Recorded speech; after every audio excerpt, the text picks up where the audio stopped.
en partes proporcionales, nos debían Inglaterra 800 millones de dólares de los abastecimientos de guerra y Estados Unidos 700, lo cual sumaba 1.500 millones de dólares. Bueno, lo primero que se nos ocurrió era cobrar. Muy bien. Hicimos las gestiones para cobrar. El presidente del Consejo Económico habló con los, que era Miguel Miranda, habló con los embajadores. Y cuando él habló de cobrar, me decía que se habían reído los dos embajadores. Le contestaron que estaban cambiando la industria de guerra en industria de paz y esa transformación les llevaría 2 años. De manera que la posibilidad de cobrar esos 1.500 millones de dólares que nos debían, había que postergarlos durante 2 años. A lo cabo de los cuales nos empezarían a pagar con bienes de capital. Es decir, maquinaria, vehículos, etc. Pero nosotros habíamos estudiado ese problema muy bien en el Consejo Nacional de Posguerra. El Consejo Nacional de Posguerra se llamó así porque nosotros estudiamos la forma en que íbamos a evitar que nos hicieran pagar la Segunda Guerra como nos habían hecho pagar la primera. Esta era la primera maniobra, lo de pagar con bienes de capital después de 2 años. Porque la guerra en realidad es un acto de locura colectiva. Es como un individuo que en su casa se vuelve loco y empieza a romper todas las arañas y todo lo que tiene. Cuando pasa el ataque, viene la parte dura, que es volver a poner la casa, ¿no? Bueno, en la guerra pasada exactamente lo mismo. Había terminado la guerra y había que pagarla. Y esta era la parte dura. Ahora, la guerra tiene la ventaja de que los que han roto sus cosas durante la guerra tienen la ventaja de pagarlas. En primer lugar, desvalorizando las monedas. Así las deudas que tienen pierden una gran parte de su importancia. Yo recuerdo que Inglaterra en el año 48, por decreto, bajó el 30% el valor de la libra. Comenzaban a pagar la guerra. Pero cuando las monedas caen, cuando las monedas bajan en su valor, los bienes de capital suben en forma inversamente proporcional. De manera que en esa revalorización de manufacturas es con lo que nos iban a pagar en bienes de capital. En consecuencia nos robaban con la moneda y nos robaban con los precios y al final nos pagarían el 15 o el 20% del total de la deuda. Claro, como veíamos claro eso porque lo habíamos estudiado, llamamos a los embajadores y le dijimos, no señores, esto no puede ser así. Nosotros tenemos una deuda de 3.500 millones de dólares que queremos repatriar, entonces comiencen ustedes por rebajarnos de esa deuda los 1.500 que nos deben. Esto dicho así en conjunto, claro, esto eran gestiones individuales con los embajadores. Lo curioso era que no querían cobrar.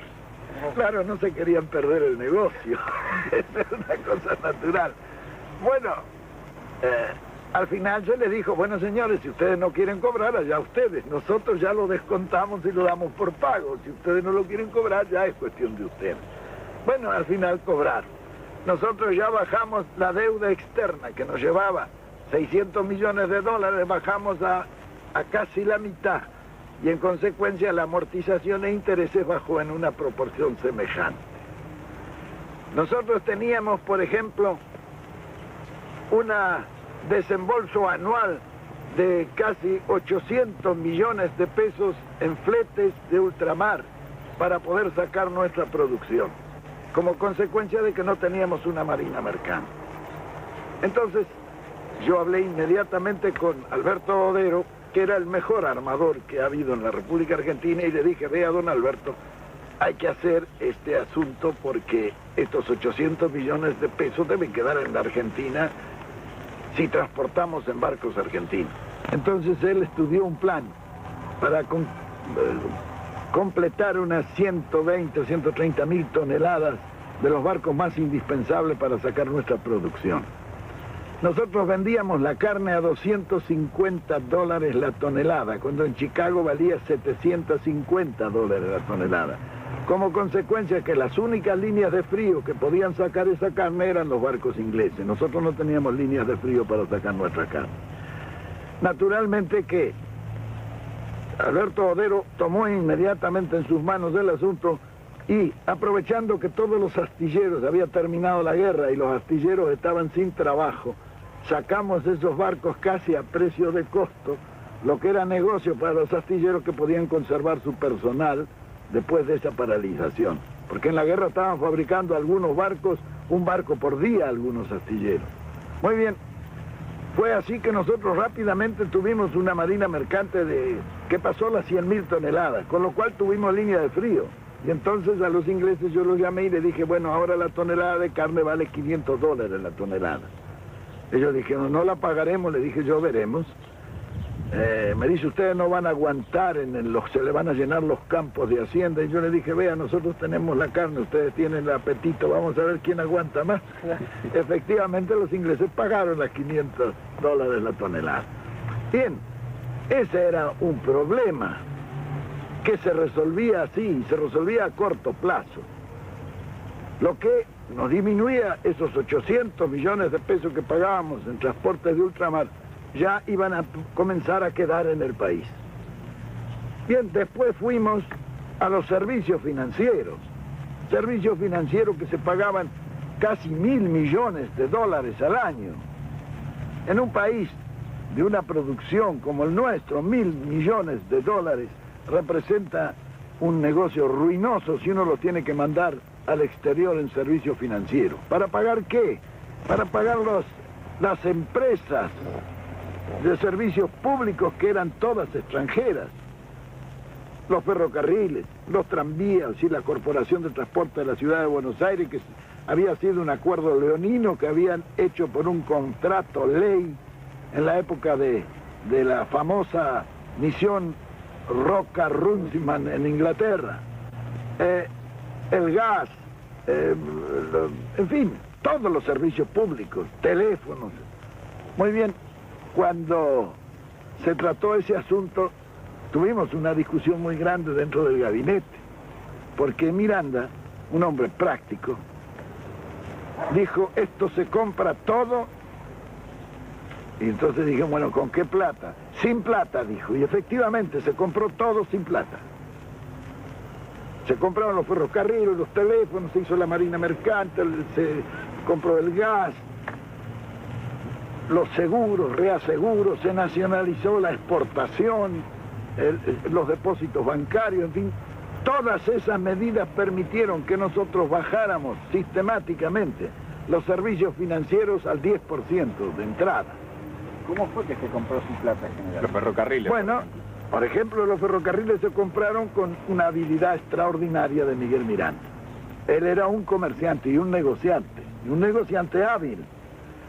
Él hizo correr primero la voz de que nosotros compraríamos los ferrocarriles. Los ingleses, que habían terminado la guerra y andaban un poco pobres, se vinieron enseguida a venderlos.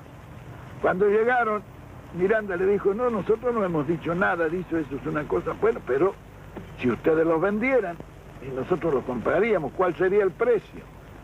Y entonces los ingleses, que era el directorio de Londres ya, le dijeron el valor de libros. ¿Y cuánto es el valor de libros? 10.000 millones de pesos argentinos. Miranda lo miró y se rió. Le dice, ¿cómo vamos a pagar 10.000 millones de pesos por fierro viejo? No era fierro viejo. Estaban funcionando cerca de 50 y tantos mil kilómetros de vía con estaciones y en muchas partes una legua a cada lado, que era lo que le habían dado en la concesión inicial. Había pueblos, había 26.000 propiedades de los ferrocarriles. El Dock Sud, el puerto de Buenos Aires, era de los ferrocarriles ingleses. Muy bien, claro, se siguió negociando. ¿Cómo se hizo este negocio? Bueno, Miranda empezó a regatear. Los ingleses estaban duros, porque para negociar los ingleses son muy hábiles y muy duros. Hasta que bajaron a 8.000. Y Miranda siempre decía, no es posible. Los ingleses ya habían estado muchos días en Buenos Aires y se querían ir. Bueno, y un día cometieron un error. Lo vieron a Miguel Miranda y le dijeron, vea, si ustedes nos pagan 6.000 millones por los ferrocarriles, nosotros le depositamos a usted y a Perón, en un banco que ustedes nos indiquen, 100 millones de dólares. Al día siguiente, claro, estos negocios se hacen así. Al día siguiente Miranda a Diana ya estaba golpeándome la puerta de mi pieza en la residencia y me dijo, vea general, ya está listo este negocio, lo vamos a sacar porque si nos ofrecen una coima para que le paguemos 6.000 millones porque no valen los 6.000 millones. Bueno, siguió discutiendo y un día vino y me dijo, bueno, está cerrado el asunto. Los conseguimos los ferrocarriles por 2.029 millones de pesos. Era el precio que habían ajustado. Me dice, y eso lo podemos hacer muy fácilmente. En el contrato de compra-venta, Miguel Miranda le puso que se compraban bienes directos e indirectos de los ferrocarriles. Esos indirectos representaban 26.000 propiedades que tenían los ferrocarriles en el país. Esto no se dieron cuenta los ingleses cuando se hizo el contrato de compra-venta. Por eso Mr. Eddy cuando se firmó se desmayó. Recién se dio cuenta. Bueno, pero aún los 2.029 millones había que pagarlos. ¿Cómo se pagaron esos 2.029 millones? Y nosotros no teníamos dinero, emitimos. Luego de las propiedades, que se tomaron 4 o 5 propiedades y sacaron 2.000 millones de pesos de la venta. Con eso se retiró la emisión y quedaron todavía en la tesorería el remanente de la venta que se había hecho. Los ferrocarriles los pagábamos con trigo. Trigo que estaba depositado en los depósitos subterráneos que habíamos hecho nosotros esperando que subiera el precio del trigo. Nos quedamos con todos los ferrocarriles y 26.000 propiedades. ¿Y qué pagamos? Era como decía Miranda, lo compramos con papelito. Y efectivamente se compró. Todo lo demás se hizo en forma similar, es decir, un buen negociante que, aprovechando el Estado, hizo buenos negocios. Por eso los ingleses no nos han perdonado nunca. Nos reíamos un día porque cuando fue el ministro de Agricultura me preguntaron a mí cuál era mi ascendencia por la forma en que habíamos negociado. Y yo le dije, vea, mi bisabuela era escocesa. Ah, dijeron los ingleses. Claro que organizada la finanza y la economía interna fue posible también desarrollar todos los demás aspectos. El campo no fue abandonado como algunos